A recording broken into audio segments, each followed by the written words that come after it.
in order for certain segments of the populace, as everything pulls off into the 21st century fully into robot arms doing everything, we have to take into account all of the slaves that this system was built off of. I am included in that category still, as I compensation is incoming, as I pull into the correct geopolitical climate for things to move forward. Now we can get all fancy with our terminology, but what we really got to address is how business owners are um, everyone else's slavers. And then in turn, right, as a business owner, you're enslaved to the bank, to the government. Everything feels difficult and weighty, and everyone's looking out for number one, and the system's retarded. So then people say all these different concepts and compromises and extremes, and yet none of them ever work because there's always bullies and bullshitters. So, um, what I wanted to discuss today was what if the government, there were governments built like this off of the commonwealth, it's called. Now, this has always changed and subterfuged in history, in schools. But a commonwealth is a concept where, say, you're a Mexican slave in Idaho after World War II. They salt the land with uranium and they bring in these slaves and watch them and give them crappy housing. And since Mexico was so destroyed from war and control and drug lords and so on, then their whole system allowed for them to exploit the middle Americans extensively, infinitely. So, say some guy was out on construction sites building extra crappy homes that will only last, 10 or 20 years, and then they have to come in and kind of update them a little in places or something.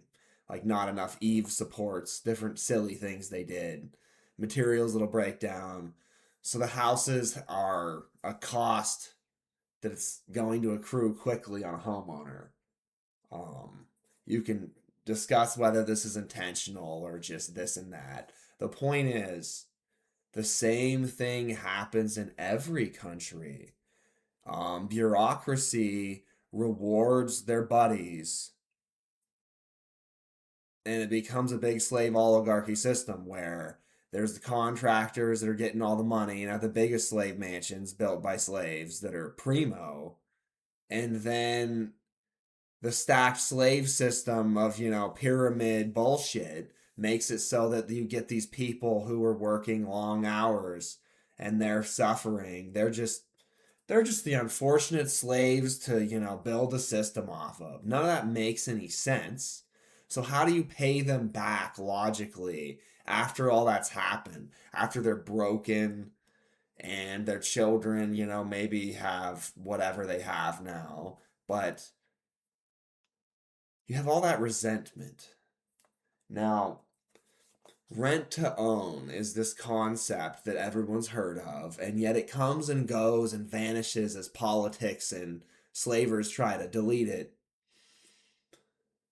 So, say you're somebody who has a job or whatever you do, and you're actually jumping from random, smaller, big cities, whatever, random places every month, and you're staying a whole month and you're renting a place pre-planned usually for a month. Maybe you'll stay a little longer, shorter, or something, whatever, a scenario.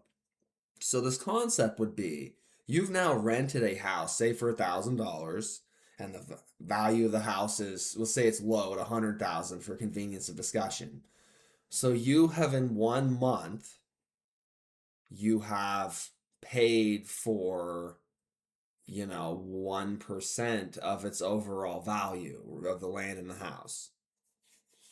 So then you would say, okay, flip that around. You're gone, right?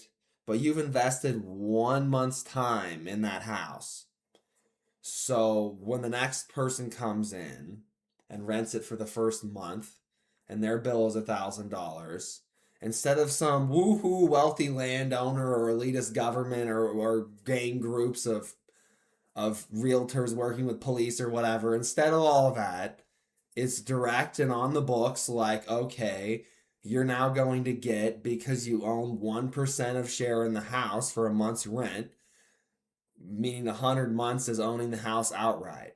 So then for 1 month, the next month, you get 1% of the rental money, except for whatever, maybe small fee of, a percentage of like 1% or whatever for different things. It'd all be managed. There's if it's a house that's trading over a lot, for example, then you have to pay the family next door to kind of manage the rental property as a bed and breakfast. And this is where I get into everything that you do physically, everything that you do to help in some way, and your life has value. You're not a number to be stolen from, but it's a reciprocating valuation system.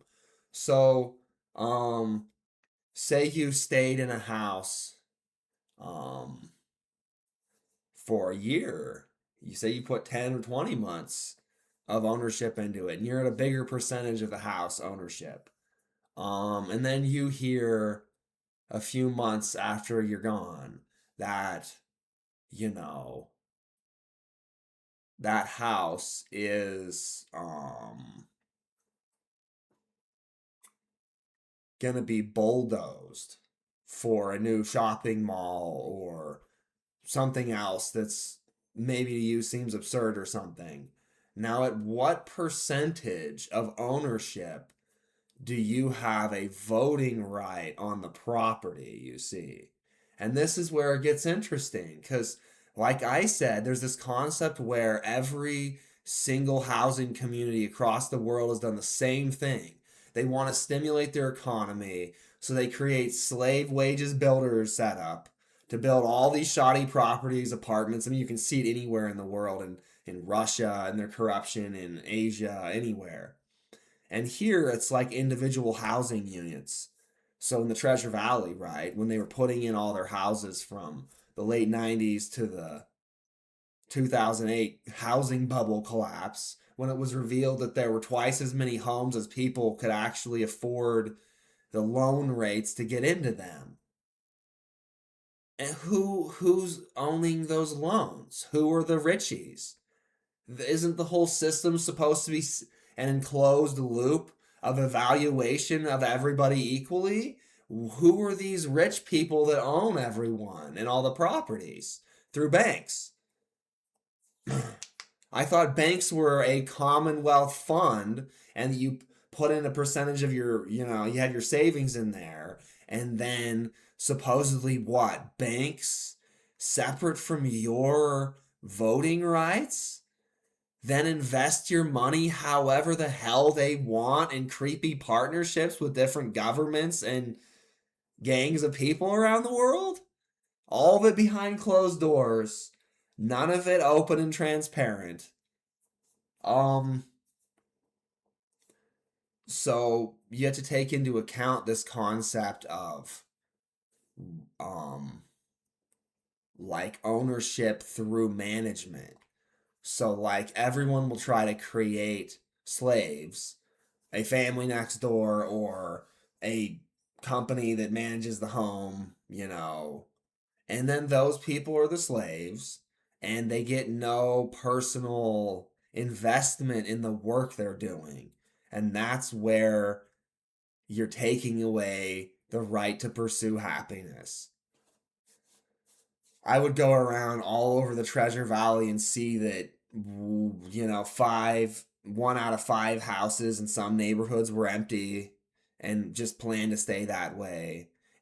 And how they're actually trying to inflate the land values through keeping the houses empty and keep speculating and making up false numbers and getting everyone to support them.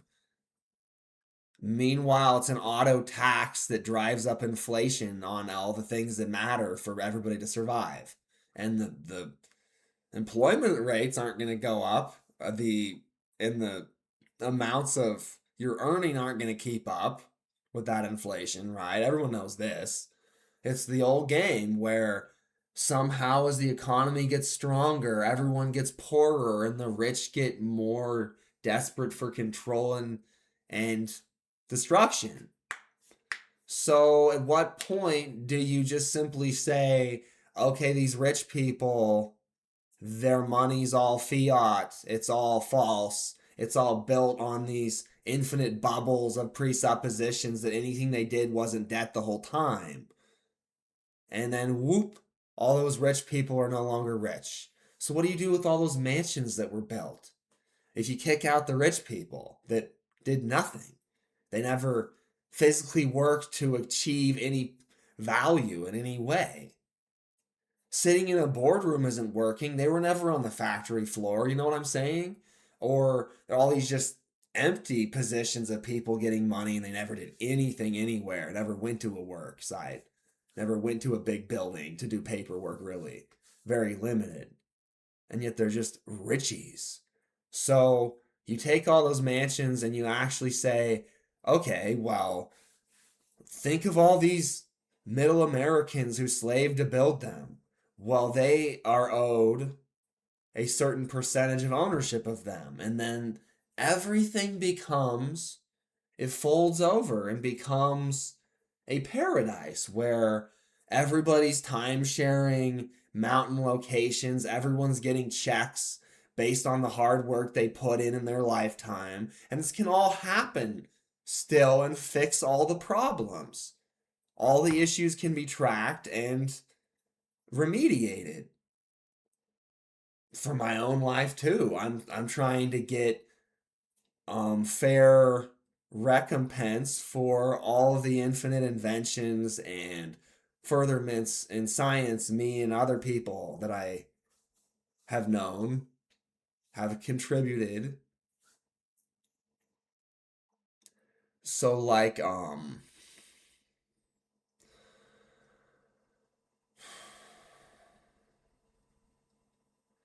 if there's extra houses and apartments everywhere, too much for the populace of the world, then shouldn't you be creating jobs of some kind that interest people, or at least the lives they'll lead around outside of that job will be very good.